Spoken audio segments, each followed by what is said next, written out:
find ourselves journeying through seasons of transition.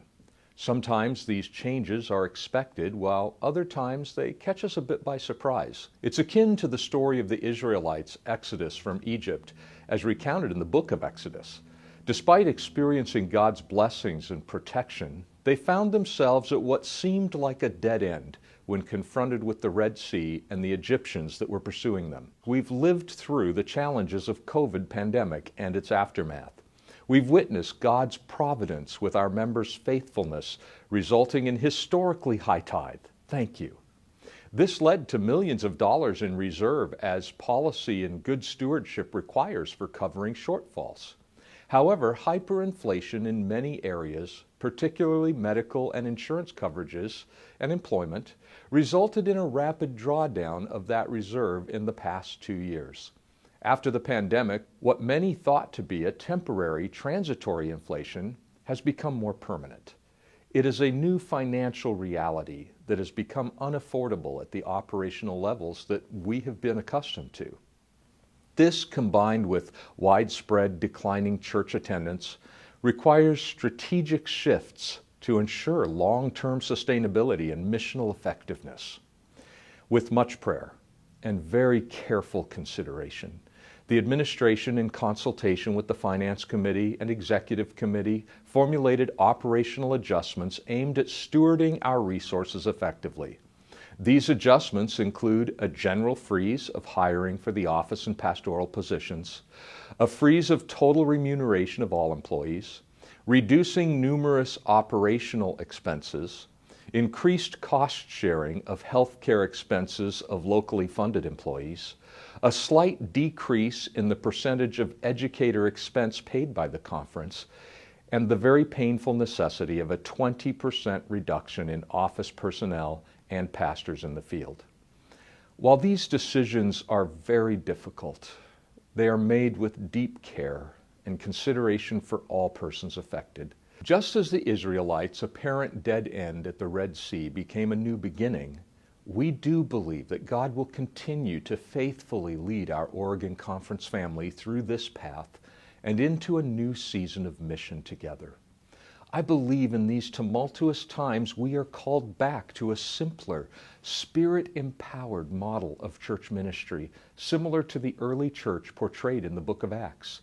Through recalibration and conference effort, our team will aim to better equip local churches and schools for this mission, all for God's glory. Amidst changes, prayer becomes our anchor. In 2 Chronicles 7:14, we are called to humility and seeking God's face, believing that through prayer, He will bring healing and renewal. Though emotions may run high in times of change, through prayer, we find the strength to navigate transitions and to embrace new beginnings. That's why I'd like to take this opportunity to invite your church or small group to make Sabbath March 2 a special day of prayer for His leading through this season. We also invite you to join us for a 30-minute Zoom prayer meeting that Sabbath March 2 at 5:30 p.m. to end the Sabbath. More information about that will be forthcoming. Finally, let's hold fast to God's promise for us in Jeremiah 29:11. Where He says, "For I know the plans I have for you, plans to prosper you and not to harm you, plans to give you hope and a future." With humility, prayer, and anticipation, let's move forward trusting in God's faithfulness to fulfill His purpose in and through the Oregon Conference and your life and mine.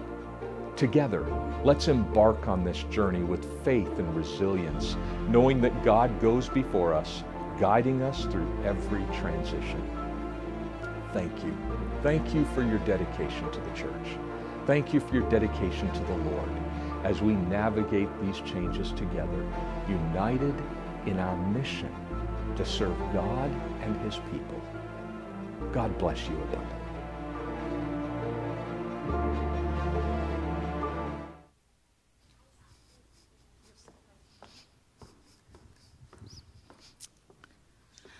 God is good, is He not?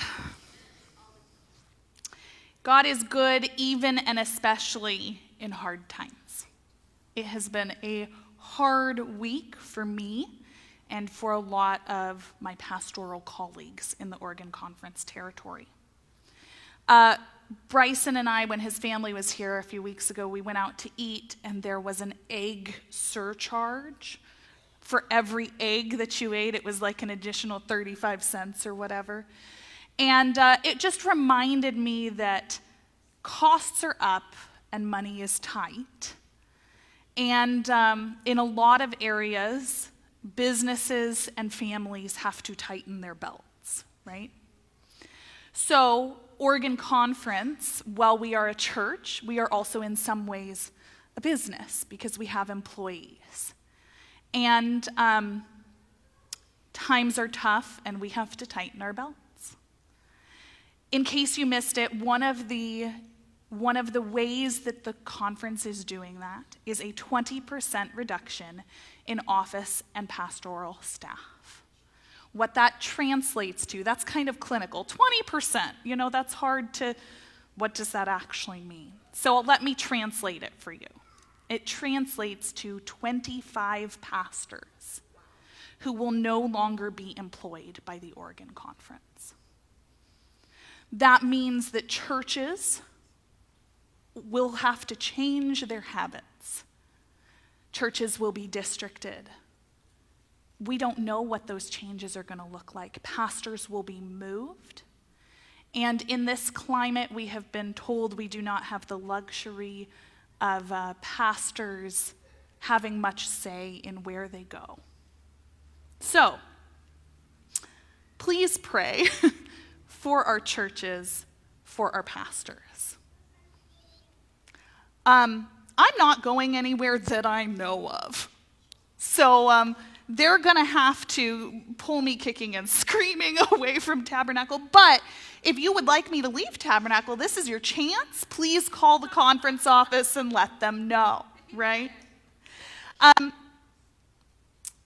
But in the midst of this, a lot of my colleagues are having the range of emotions about this. My primary emotion is sadness, because while the organization needs to survive, this process means that churches, pastors, and people will be hurting. And I don't want our family, either here or our wider church family in Oregon, to hurt. And so I am sad because I know that that is coming. However, even so, all the time, God is good.